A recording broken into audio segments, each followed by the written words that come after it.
Yo, what is going on, Voyagers? It's your boy Finicki back with another video, and today we are going to be going over the Season 7 Apex Legends tier list. Now, you may have been like, this is usually a video you make later on in the season, and that is correct. I do usually do that, but for this, I got the chance to play the Season 7 game early, got to use the Horizon character, as well as different comps that surround her, slash other comps just in general, and I felt like I got a pretty good grasp on what I think is going to be the meta based off of the map, Olympus. Now, you guys know this just as well as I do, that depending on the map, some characters are valued higher than others, right? With taking all of that into consideration, I'll be using that example a lot, but taking all of that to consideration, I think I have a pretty good grasp on what I think you're gonna see in Season 7, and without further ado, let's hop right into it.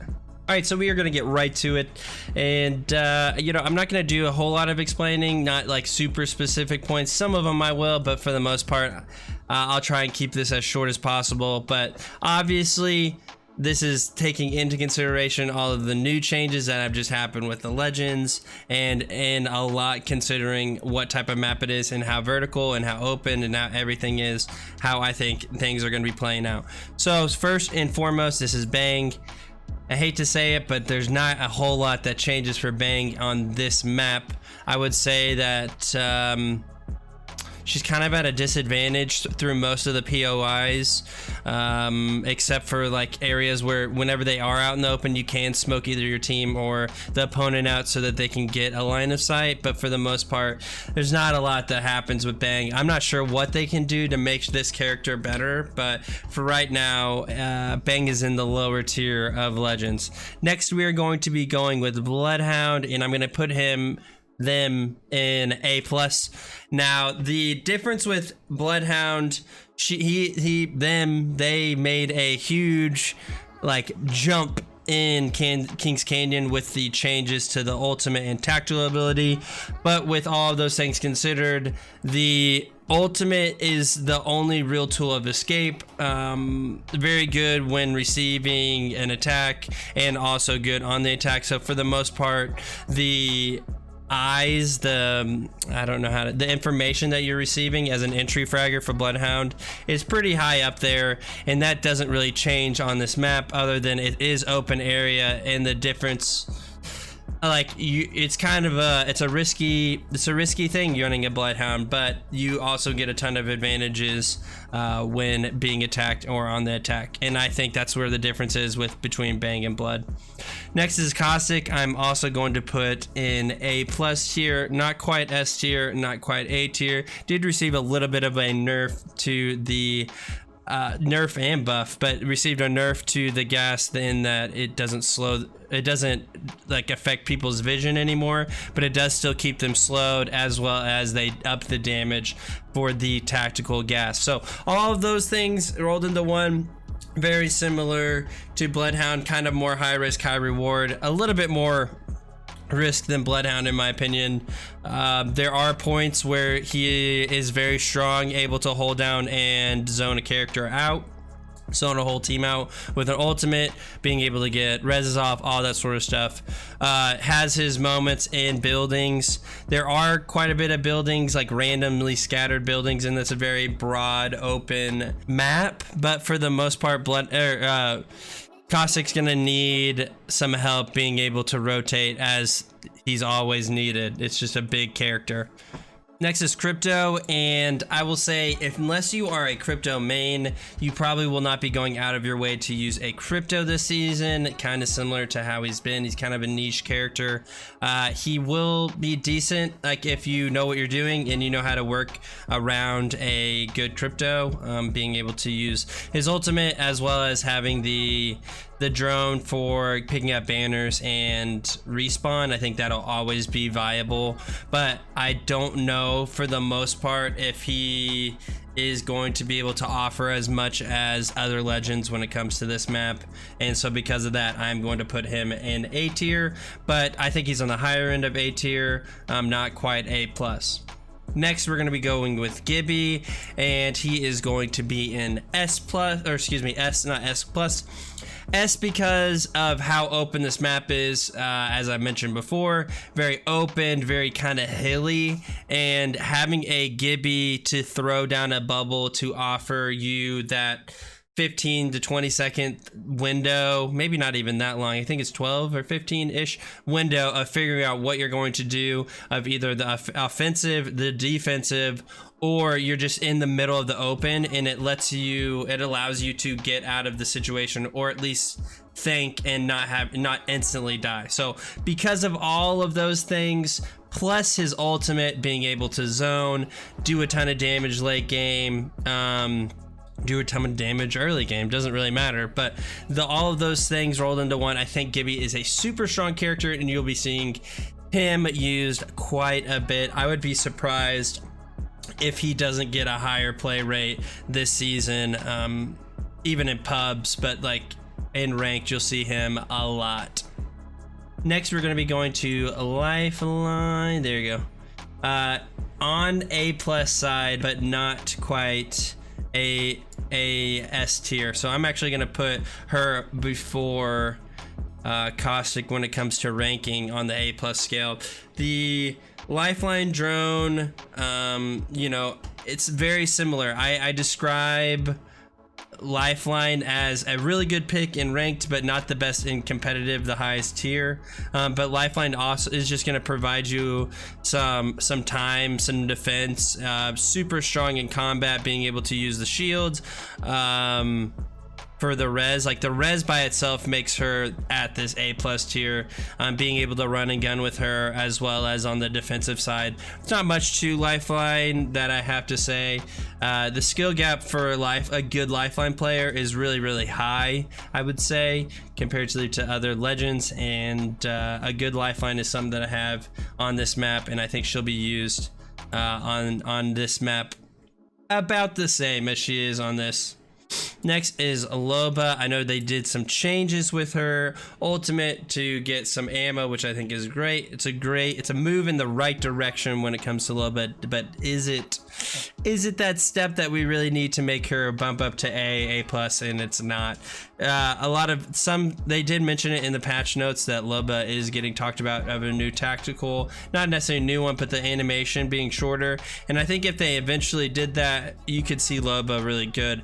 And one of my friends really described the Loba situation very well, in that she is very good outside of combat, but most of these characters are really strong in combat, and Loba just so happens excuse me, that her animation takes so long with the bracelet that her in combat is just not as up to par as all these other legends.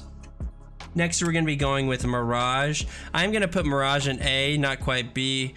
With the changes of the ultimate and the tactical, being that you can actually take damage, I think that little bit might actually help bamboozle even harder for opponents.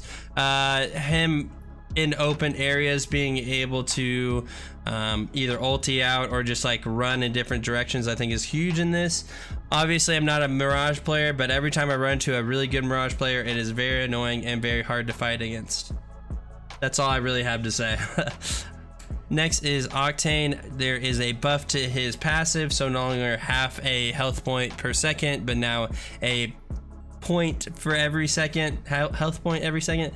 And as much as I want that to change everything, Octane's just, his kit by himself is very, once again, not super great compared to, like, if we're talking team wise. His ultimate is fine, his tactical is fine, but he's just kind of meh, you know.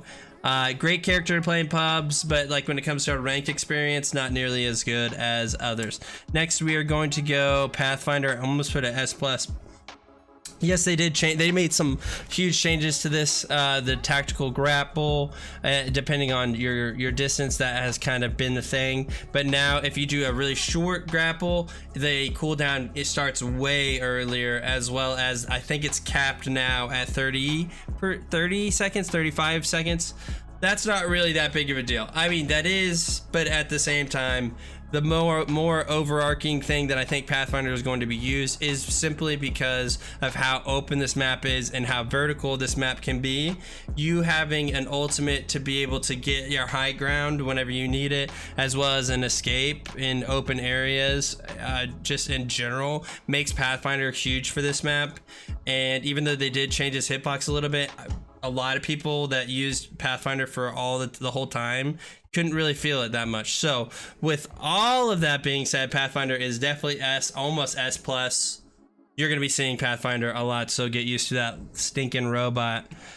Next is Rampart. I'm not going to say she's the worst legend in the game, because she's not, I don't think, but her tactical is a little underwhelming, and her Sheila's a little underwhelming as well. I'm not sure what they can do with this character, but she kind of fits in the same aspect of Octane, where she's fun to play, but really, is she going to be used in a higher tier? I don't really think so, unless you're playing a very, very, very passive playstyle and you happen to have Circle, where you're able to set up the tactical wall as well. But for the most part, you're not going to see Rampart being used in a higher ranked area, I don't think, unless they're memeing. Next is going to be Watson. They did change, Watson's going A+. Watson did change a little bit to her fences. They added from 10 health points whenever you walk in to 15. Not that big of a deal. They did mention how she doesn't get used a lot during lower ranked games, but in higher ranked and obviously in competitive, she's used quite a bit. But I don't know if I see a lot of people using Watson in public matches, but we'll see. But I think she's okay for this map. She's very neutral, but still has a pretty strong kit when it comes to team. Of course, Wraith is going to be S+, 1 hitbox, 2 movement ability, 3 like the dropship of her ultimate. All of those things like rolled into one. Kind of hard to get rid of Wraith, and I think she's going to be S+. You'll obviously be seeing her TTV sweats as in pubs as well as in ranked, where you see TTV sweats, everything in between. But yeah, she's not going anywhere. And then with Revenant, I was kind of hard stuck between either A or A+. Definitely on the lower side of A+, but I think people can get creative with the totem and with tridents, and how he is able to offer the ability of team fights and like attacking different POIs. I think you're gonna see some Revenant as well. People that have kind of enjoyed this new takeover of Kings Canyon with Revenant. But yep, that's everything. I know that was a lot, but I hope you guys enjoyed it. And oh wait, I'm missing one legend. It's Horizon. I'll have to edit this in, as in like where it's at, but Horizon's actually gonna go A+, and I'd actually stick right about here, maybe in front of Caustic, simply because of her tactical ability is a kind of a better Octane ultimate. I describe her as a better Octane. She has a tactical that is an ultimate, basically what Octane's is, and then like her ultimate itself makes her A+, being able to suck in a team.